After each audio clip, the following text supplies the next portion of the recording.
ఒక అసమర్థ ప్రభుత్వం వస్తే ఏ విధంగా అవుతుంది, రాష్ట్రానికి ఏ విధంగా భారం అవుతుంది, ప్రజలకు ఏ విధంగా శాపంగా మారుతుందో ఇదొక కేస్ స్టడీ.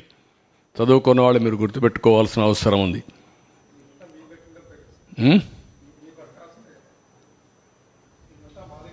మీ దగ్గర నుంచి వస్తే చేస్తారు, ఇంకెక్కడి నుంచి చేస్తారు?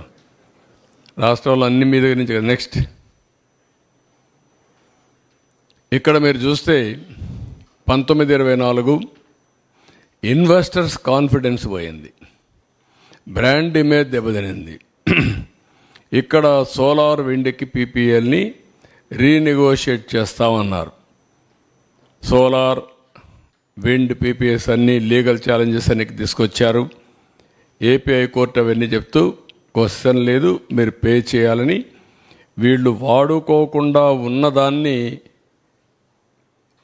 కోర్టు ఆదేశాలతో ఫిక్స్డ్ ఛార్జెస్ పే చేయాల్సి వచ్చింది. ఇప్పుడు సోలార్ కానీ వాడుకుంటే ఆ కరెంటు మనకు వచ్చేది, వీళ్ళు వాడుకోలేదు, వాడుకోకుండా రిజెక్ట్ చేశారు. కోర్టు ఏం చెప్పింది, అవన్నీ కుదరవు, మీరు పే చేయాలంటే వాడుకోని కరెంటుకి 9,000 కోట్లు పే చేశారు. Apex operational expenditure 9,000. మీరు అందరూ గుర్తుపెట్టుకోవాలి, ఎప్పుడు కూడా పవర్లో సోలార్లో ఆపరేషన్ ఎక్స్పెండిచరే మొత్తం, ఇది క్యాపిటల్ ఎక్స్పెండిచరే. Operation expenditure zero.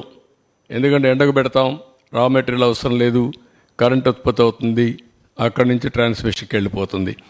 9,000 కోట్ల రూపాయలు పే చేశారు.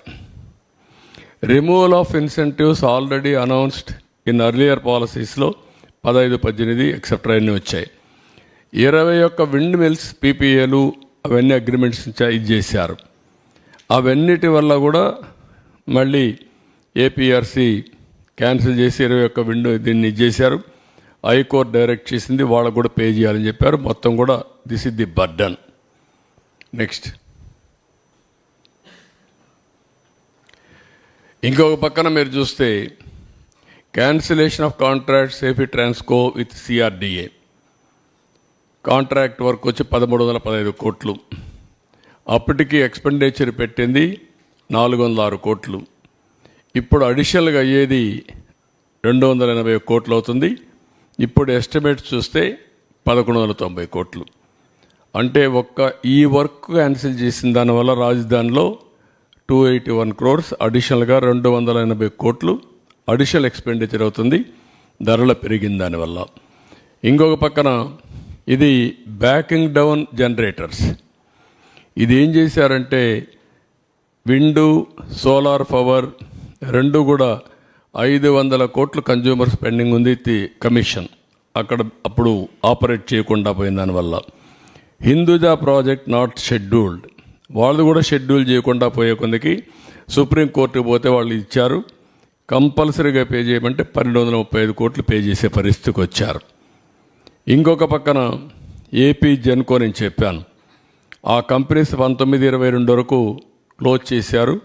షార్ట్ టర్మ్ అంటే తాత్కాలికంగా కరెంట్ అంతా ఓపెన్ మార్కెట్లో కొన్నారు, దానికి అడిషనల్గా బర్డన్ అయింది. నెక్స్ట్ ఇక్కడ ఇవన్నీ కలిపితే మీరు చూస్తే టారిఫ్ ఇంక్రీజ్ 16,699,